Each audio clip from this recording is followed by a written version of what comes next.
E no início desta carta, mais uma vez, Paulo vai fazer uma defesa do seu apostolado. É uma das marcas do ministério de Paulo, esta posição diante dos seus adversários. Uma das grandes batalhas que Paulo enfrentou durante todo o seu ministério foi essa oposição à autoridade do seu apostolado.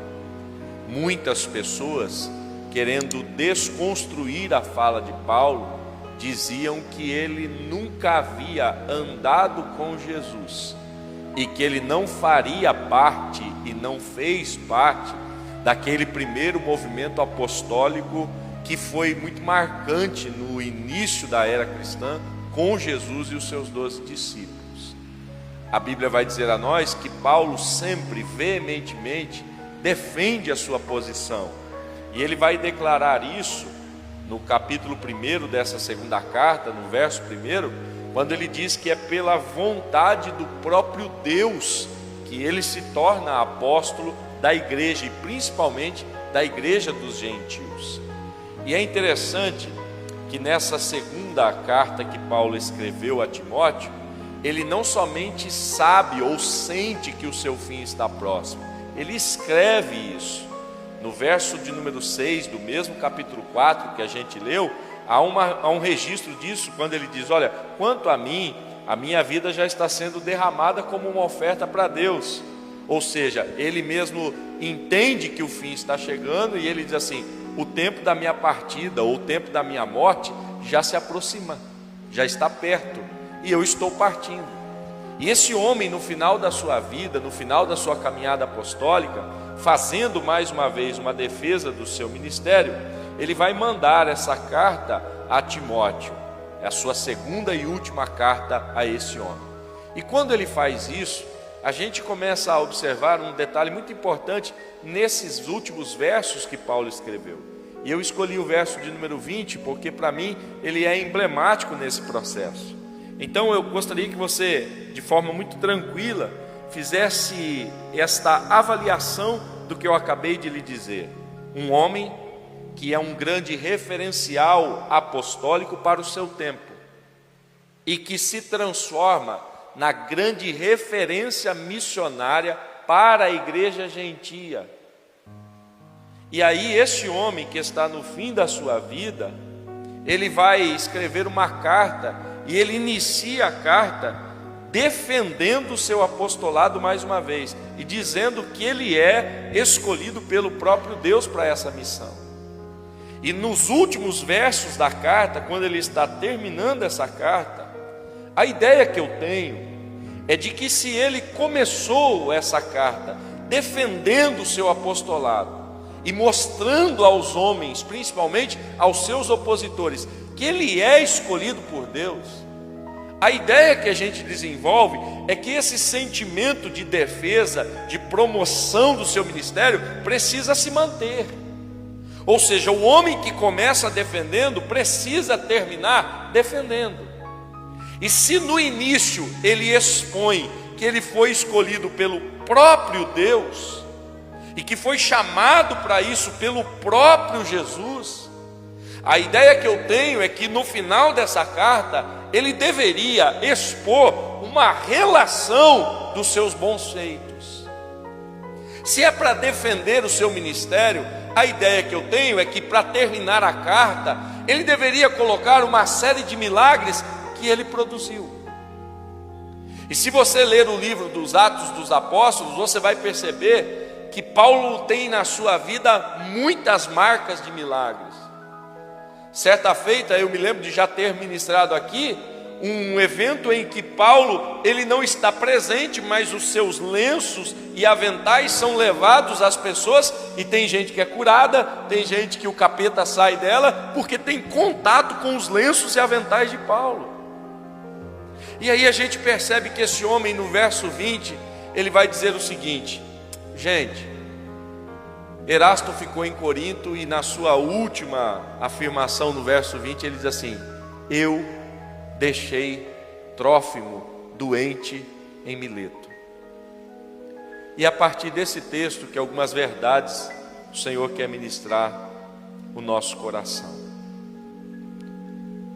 A gente vive um tempo marcado por performance. Todos nós queremos, de certa forma, aparecer e ser reconhecido nessa nossa aparição. E ninguém gosta de ser reconhecido quando o seu lado negativo é exposto. Todos nós gostamos de ser reconhecido pelo nosso bom lado e não pelo nosso lado mau.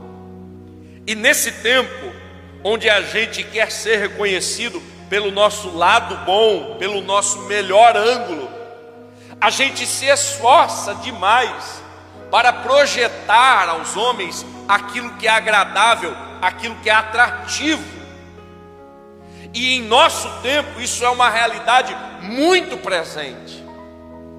Nós estamos sendo marcados por uma geração que cada vez mais produz bons conteúdos, ainda que estes conteúdos não sejam a verdade, a realidade, porque o importante não é que eu mostre a minha verdade, o importante é que eu mostre o que há de bom em mim, para que os outros gostem disso e me reconheçam como aquela imagem que foi projetada. E isso é um perigo muito grande, porque a gente sabe que a vida, ela nunca é formada apenas pelos lados bons que nós apresentamos. Se existe uma realidade na minha vida, é que ela é formada de bons e maus momentos. Se existe uma realidade na sua vida, é que ela é formada de acertos e erros. Se existe uma realidade na nossa caminhada, é que a gente muitas vezes vai sorrir, mas muitas vezes a gente vai chorar. Só que a gente gosta de projetar o riso e tenta esconder o choro. É uma geração que a boa imagem é tão valorizada que a gente vai segmentando a vida só nos momentos, só naqueles cliques que a gente considera agradável. E Paulo vai mostrar para nós no fim da sua caminhada, no fim da sua jornada, que apesar dele saber quem ele é, que apesar dele reconhecer que Deus o escolheu para essa chamada, existem momentos na vida em que as coisas não serão agradáveis.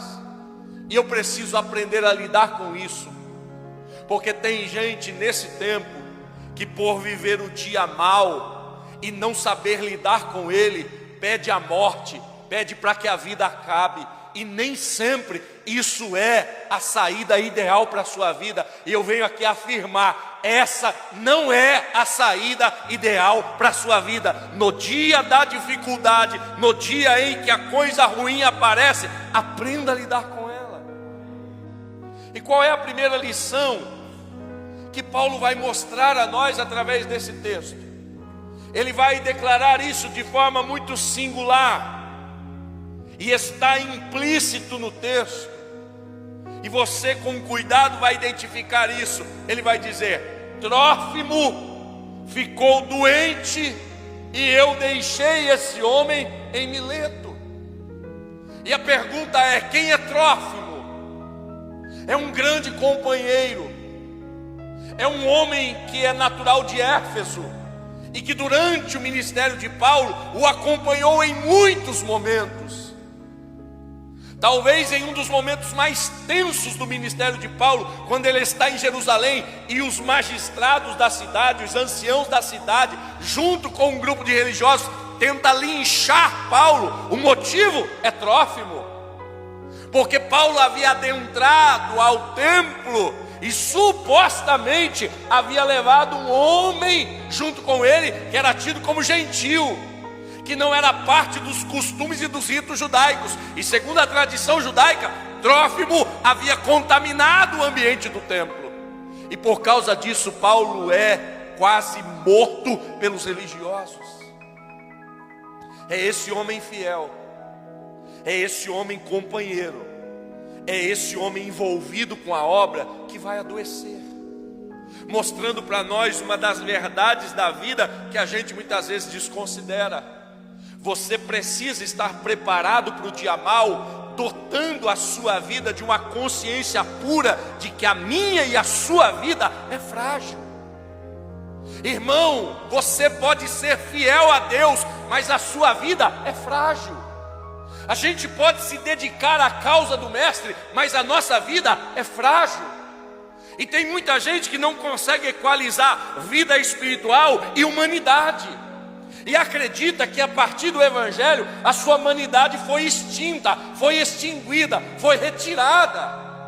Tem gente que acha que a partir do novo nascimento ele deixa de ser gente e passa a ser anjo.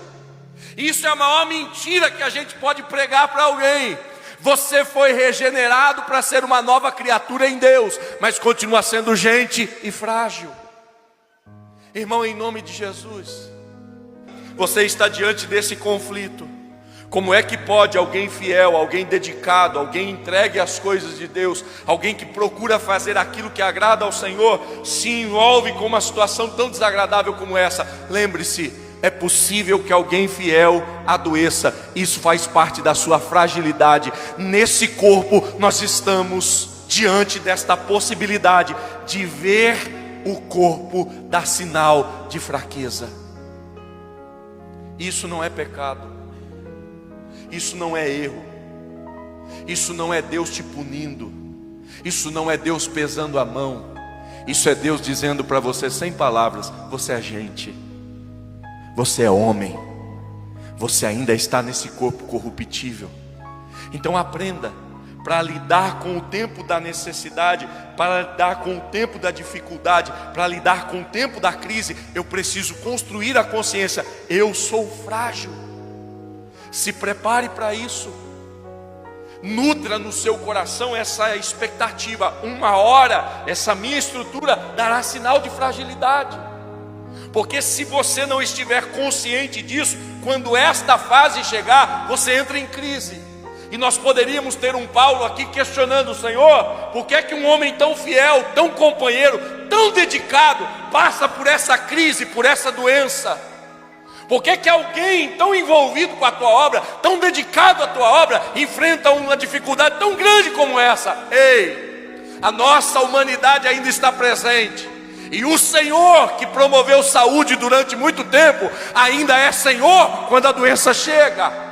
O mesmo Deus que disse: estou com você quando tudo ia bem na sua vida, é o Deus que quando a vida fragiliza, continua dizendo: eu estou com você, presente em todo o tempo.